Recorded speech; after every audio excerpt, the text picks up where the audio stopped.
أعوذ بالله من الشيطان الرجيم بسم الله الرحمن الرحيم عن زيد بن أرقم رضي الله تعالى عنه قال أصحاب رسول الله صلى الله عليه وسلم ما هذه الأزاهي قال سنة أبيكم إبراهيم عليه السلام قالوا فما لنا فيها يا رسول الله قال بكل شعرة حسنة قالوا فالصوف يا رسول الله قال بكل شعرة من الصوف حسنة۔ حضرات محترم، ذی الحجہ کے ایام چل رہے ہیں اور کچھ ہی دنوں بعد عید الاضحیٰ ہوگی اور مسلمان اس موقع پر قربانی والا عمل کرتے ہیں جو سیدنا حضرت ابراہیم علیہ السلام کی یادگار ہے۔ حضرت ابراہیم علیہ السلام نے اپنے ہونہار لخت جگر سیدنا اسماعیل علیہ السلام کو اللہ کے حکم سے ذبح کرنا چاہا، لیکن اللہ رب العزت کو یہ بات منظور نہ تھی، تو اللہ رب العزت نے ان کے فدیے میں جنت سے مینڈھا بھیج دیا۔ اسی طرح حضرت عبد المطلب جو حضور علیہ السلام کے دادا جان تھے، انہوں نے ایک نظر مانی تھی، اس نظر کے سلسلے میں اپنے بیٹے حضرت عبداللہ جو حضور علیہ السلام کے والد گرامی تھے ان کو ذبح کرنا چاہا اور ذبح کرنے کے تمام منصوبے بنا لیے، لیکن فدیہ میں اللہ کو منظور یہی تھا کہ ان کی جگہ 100 اونٹ ذبح کیے جائیں، اس لیے ان کے بدلے میں بھی 100 اونٹ ذبح کیے گئے۔ پھر اس امت کے لیے اعزاز یہ بھی ہے کہ محسن عالم سرکار مدینہ جناب رسول اللہ صلی اللہ علیہ وسلم مدینہ طیبہ میں ہمیشہ قربانی کرتے رہے، اور اپنے محبوب صلی اللہ علیہ وسلم کی ادا رب تعالیٰ کو اتنی پسند آئی کہ اس کو قیامت تک کے لیے دین محمدی کا حصہ بنا دیا گیا۔ بہرحال امتیوں کے لیے یہ بہت بڑا اعزاز ہے، اور یہ قربانی کرنا انسان کی بخشش اور نجات کا سبب بھی ہے۔ چنانچہ آج کی اس مجلس میں قربانی کے فضائل و اہمیت کے حوالے سے کچھ باتیں اور احادیث رسول کریم صلی اللہ علیہ وسلم ذکر کی جا رہی ہیں۔ ایک حدیث حضرت زید بن ارقم رضی اللہ تعالیٰ عنہ کی جو میں نے ابھی تلاوت کی ہے کہ وہ کہتے ہیں کہ رسول کریم صلی اللہ علیہ وسلم کے اصحاب نے حضور علیہ السلام سے پوچھا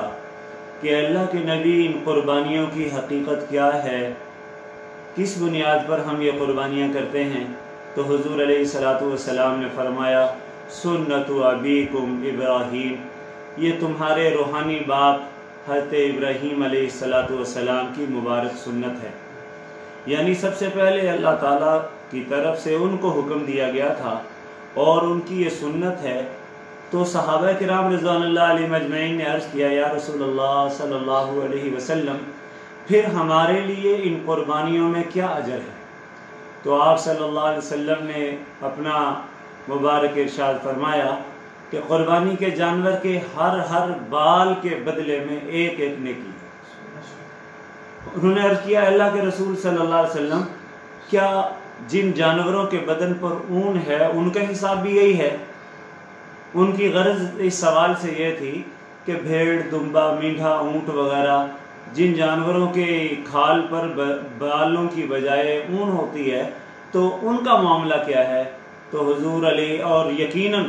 ایسی صورت میں ایک جانور کے بدن پر لاکھوں نہیں کروڑوں بالوں کے ریشے ہوں گے، اون کے ریشے ہوں گے۔ تو حضور علیہ السلام نے ان کے بارے میں بھی فرمایا ہاں اون والے جانوروں کی قربانی کا اجر بھی اسی حساب سے ہے۔ تو حضرات محترم غور فرمائیں کہ رب ذوالجلال نے اپنے محبوب لاڈلے پیغمبر صلی اللہ علیہ وسلم کی امت کے مسلمانوں پر کس قدر انعام اور احسان فرمایا ہے کہ اس سے بڑھ کر ثواب اور ارحم الراحمین کی کرم نوازی اور کیا ہوگی کہ ایک قربانی کرنے سے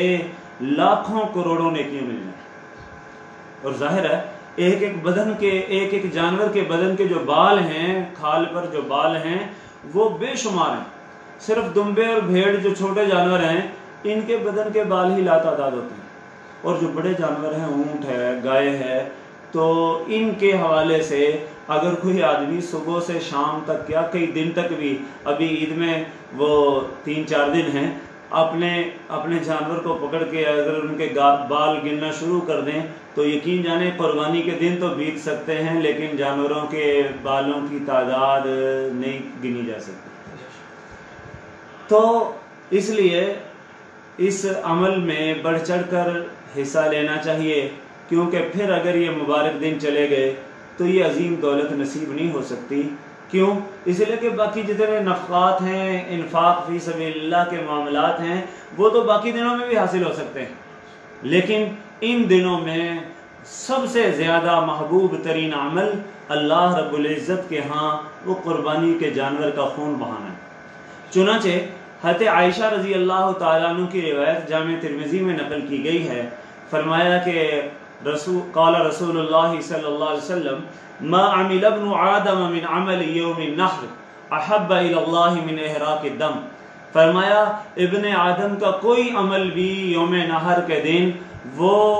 جانور کے خون بہانے سے زیادہ محبوب نہیں ہو سکتا، اور یہ جانور قیامت کے دن اپنے سینگوں، اپنے کھروں، اپنی بالوں اور اپنے کھالوں کے ساتھ آئے گا، اور بے شک اس کا خون اللہ کے ہاں وہ قبولیت کے مقام کو حاصل کر لیتا ہے زمین پر گرنے سے پہلے۔ اس لیے حضور علیہ الصلوۃ والسلام نے ارشاد فرمایا فطیبوا بہا نفسا، لوگو دل کی خوشی کے ساتھ قربانی کرو، خوش دلی کے ساتھ قربانی کرو، اس کو اپنے اوپر بوجھ نہ سمجھو۔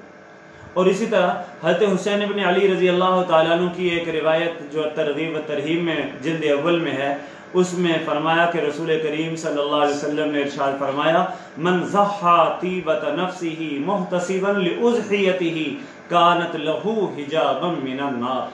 کہ جس شخص نے دل کی خوشی کے ساتھ اور اللہ رب العزت کی خوشنودی حاصل کرنے کے لیے جانور کی قربانی کی تو یہ قربانی کا جانور اس کے لیے جہنم سے رکاوٹ بن جائے گا، یعنی جہنم سے بچاؤ کا سبب بن جائے گا۔ اور اسی طرح حضرت علی رضی اللہ تعالیٰ عنہ کی روایت ہے، وہ بھی الترغیب والترہیب میں ہے، کہ جس میں انہوں نے فرمایا یا ایھا الناس، اے لوگو،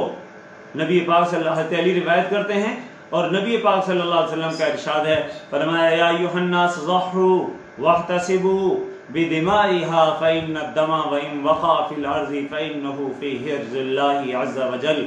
کہ لوگو قربانی کرو اور اس کا خون گرتے ہی، جانور کا قربانی کا خون گرتے ہی ثواب کی امید رکھو، اس لیے کہ اس کا خون جب زمین پر گرتا ہے تو بندہ اللہ کی حفاظت میں آ جاتا ہے۔ جانور کا خون جب زمین پر گرتا ہے تو بندہ اللہ رب العزت کی حفاظت میں آ جایا کرتا ہے۔ اور اسی طرح یہ قربانی کے حوالے سے یہ ہے کہ اگر کوئی آدمی خود سے قربانی نہیں کر سکتا تو کم از کم قربانی کے وقت قربانی کی جگہ پہ موجود ہو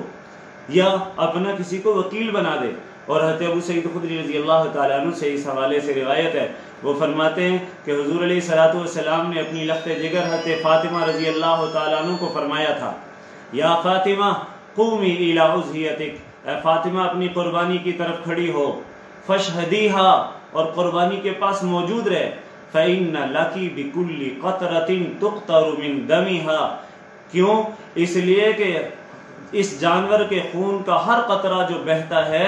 اس کے بدلے میں آپ کے پچھلے گناہ، گزشتہ سب گناہ معاف ہو جائیں گے۔ حضرت فاطمہ نے عرض کیا اللہ کے رسول صلی اللہ علیہ وسلم، آپ مجھے حکم فرما رہے ہیں کہ جب تم قربانی کے جانور کے پاس رہو گی تو اس کے خون کے قطرے کے بدلے، گرنے کے بدلے تمہارے سب گناہ معاف ہو جائیں گے؟ کیا یہ فضیلت صرف ہم اہل بیت کے لیے خاص ہے یا یہ سارے مسلمانوں کے لیے ہے؟ تو حضور علیہ الصلوۃ والسلام نے فرمایا بل للمسلمین، یہ فضیلت سب مسلمانوں کے لیے۔ چنانچہ قربانی کا جانور ذبح کرتے وقت بھی وہ اگر خود سے ذبح کر سکے بہت اچھا ہے، اگر خود سے ذبح نہیں کر سکتا تو اگر قریب کہیں رہتا ہے تو قربانی کے وقت حاضر ہو، موجود ہو، اگر خود حاضر نہیں ہے تو ظاہر ہے کہ کم از کم اپنے وکیل اور اپنے نمائندہ کسی کو مقرر کر دے تاکہ وہ قربانی کے وقت موجود ہو۔ اور اسی طرح حضور نبی کریم صلی اللہ تعالیٰ علیہ وسلم نے ایک حدیث میں حضرت فاطمہ کو فرمایا تھا فشہدی اضحیتک، فَإِنَّ لَكِ بِأَوَّلِ قَطْرَةٍ تُقْطَرُ مِن دَمِهَا مَغْفِرَةً لِكُلِّ ذَنبٍ۔ فرمایا فاطمہ اپنی قربانی کے پاس موجود رہے، کیونکہ پہلا قطرہ جو زمین پہ گرتا ہے اسی پہلے قطرے کے زمین پر گرتے ہی تیرے سب گناہ معاف ہو جائیں۔ معلوم ہوا کہ قربانی اللہ کے نبی صلی اللہ علیہ وسلم کی مبارک سنت ہے، اور حضور علیہ الصلوۃ والسلام نے بڑے اہتمام کے ساتھ، دل کی خوشی کے ساتھ قربانی کی ہے۔ چنانچہ ابن عمر رضی اللہ تعالیٰ عنہ فرماتے ہیں کہ اقام رسول اللہ صلی اللہ علیہ وسلم بالمدینہ 10 سنین یضحی، حضرت نبی کریم صلی اللہ علیہ وسلم 10 سال مدینہ میں رہے ہیں اور ہر سال قربانی کرتے رہے ہیں، کسی ایک سال میں بھی قربانی کا ناغہ نہیں کیا، اور بلکہ آخری سال تو رسول کریم صلی اللہ تعالیٰ علیہ وسلم نے اپنی طرف سے 100 اونٹ قربان کیے ہیں، جن میں سے 63 اونٹ خود ذبح کیے ہیں، اور 37 اونٹوں کے حوالے سے حضرت علی کو حکم فرمایا ان کو ذبح کریں۔ تو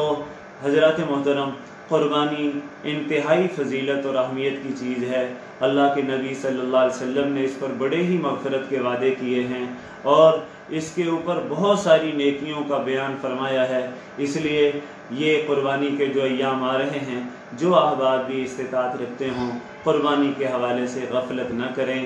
نہ جانے آئندہ سال یہ دن نصیب ہوں یا نہ ہوں، زندگی وفا کرے یا نہ کرے۔ اللہ کریم ہم سب کو اس قربانی کے مبارک عمل کو حضرت ابراہیم علیہ السلام کے مبارک سنت اور مبارک جذبے کے ساتھ کرنے کی توفیق نصیب فرمائے۔ وآخر دعوانا ان الحمد للہ رب العالمین۔ اللہ